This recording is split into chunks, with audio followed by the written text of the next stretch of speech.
नमस्कार, मेरा नाम सौरभ झा और मेरी कविता का उन्वान है तुम कभी आज़ादी दिवस मत मनाना।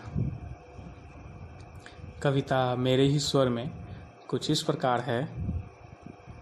सुनो सुनो, तुम कभी आज़ादी दिवस मत मनाना।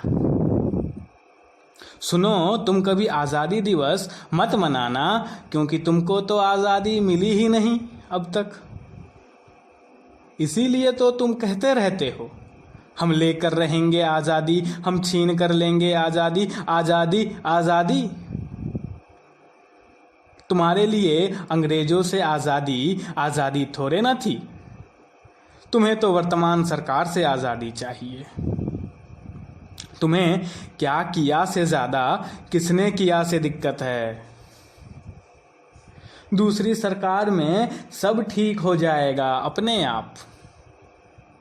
और अभी जो तुम ये कर पा रहे हो ये आज़ादी के दायरे में थोड़े ना आता है। हाँ माना बहुत सारी परेशानियां हैं हमारे देश में, पर क्या कल नहीं थी। तुम्हें भूत का काला सच नहीं दिखता, वर्तमान की उन्नति नहीं दिखती। तुम कल के मुट्ठी भर सोने से आज के मुट्ठी भर रेत को तोलते हो। तुम्हारा जो दिखावे का संतोष है वह हवाई महल के समान है। तुम्हारा जो दिखावे का संतोष है वह हवाई महल के समान है, वरना कैसे हमारे सैनिक हिंसक और तुम्हारे पत्थरबाज महान हैं। दरअसल तुम्हारा मकसद आज़ादी से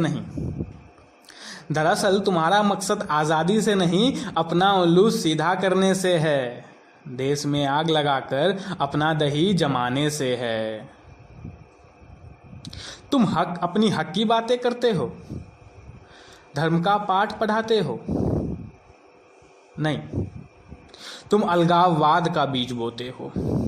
तुम अपने ही लोगों में भ्रम पैदा कराते हो, अपने ही देश में असहज महसूस कराते हो।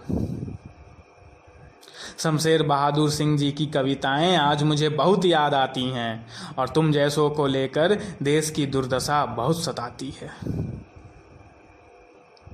वैसे कुरान की आयतों का मर्म, गीता के श्लोकों का अर्थ मैं भी जानता हूं, तो तुम मुझे बहका नहीं सकते। और सही मायने में शिक्षित लोगों को भी बरगला नहीं सकते। हम मुखार फेंकेंगे तुम जैसों को, कभी अपनी चरम पर मत आना। हम उखाड़ फेंकेंगे तुम जैसों को, कभी अपनी चरम पर मत आना। इसीलिए भारत माँ के शीश पर जाने से पहले विलुप्त हो जाना। सुनो, मेरी बात सुनो, तुम कभी आज़ादी दिवस मत मनाना, क्योंकि तुमको तो आज़ादी मिली ही नहीं अब तक। धन्यवाद।